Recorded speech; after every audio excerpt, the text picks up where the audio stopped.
il arrive plutôt par le spectacle d'abord, qui se diffuse par la télé. Voilà, c'est pas quelque chose qui est né d'une pratique populaire, ouvrière.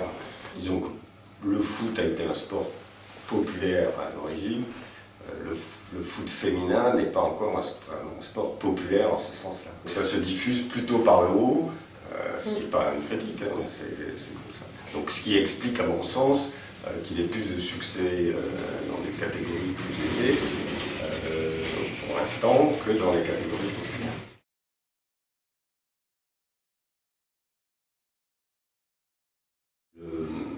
Le sport en général est très utilisé dans les services sociaux pour encadrer les jeunes, les socialiser et ainsi de suite.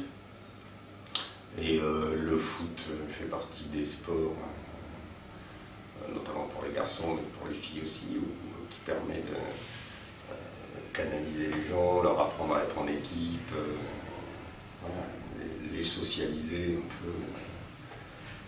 On commence à voir ça dans certaines cités, le foot féminin, mais il y a des obstacles, non pas culturels, mais des obstacles. Ouais, ça reste, notamment dans le milieu populaire, quelque chose qui est regardé quand même. C'est pas un truc de fille, quoi.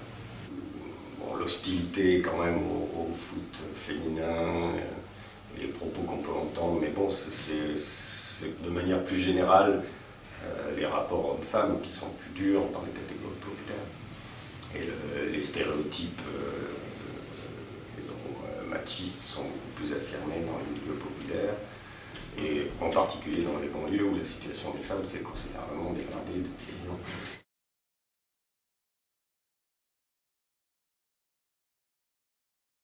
C'est connecté homme, c'est lié à la culture ouvrière dans laquelle est né le foot, qui était une culture très fondée sur la séparation des genres de manière très nette. Les femmes à la maison maîtrisaient la maison, et puis les hommes étaient dehors, au pub, au match de foot.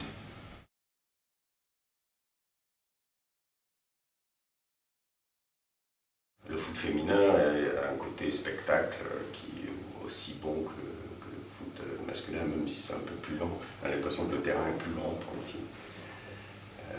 Mais bon, les gestes techniques, les stratégies, tout ça, c'est aussi intéressant, aussi bien.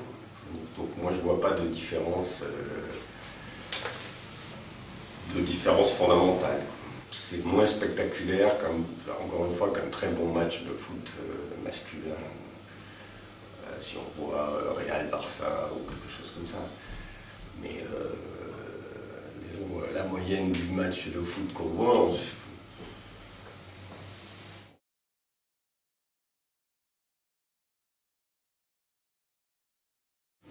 disons, c'est un sport de contact, donc relativement violent par rapport au volleyball, par exemple.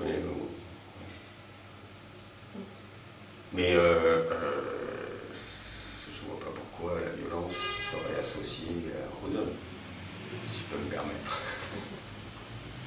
Je veux dire, les femmes peuvent jouer au foot, c'est un sport de contact. Enfin, franchement, les gens, je ne vois pas en quoi ce serait différent pour les femmes.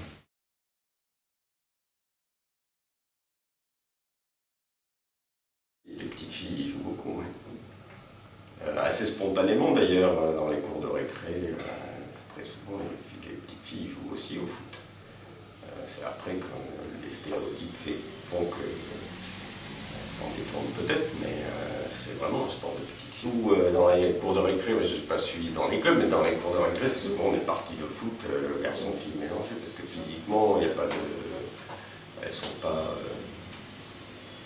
sont pas plus petites que les garçons. Si j'en juge par ma fille, elle tapait dans le ballon quand elle était à l'école primaire, puis maintenant qu'elle devient ado, ça devient les stéréotypes à l'envers. Elle dit les garçons de foot, dès qu'il y a un ballon, pour attirer les garçons, il suffit de mettre un ballon, ils arrivent. Mais c'est parce qu'elle a 15 ans, elle devient ado.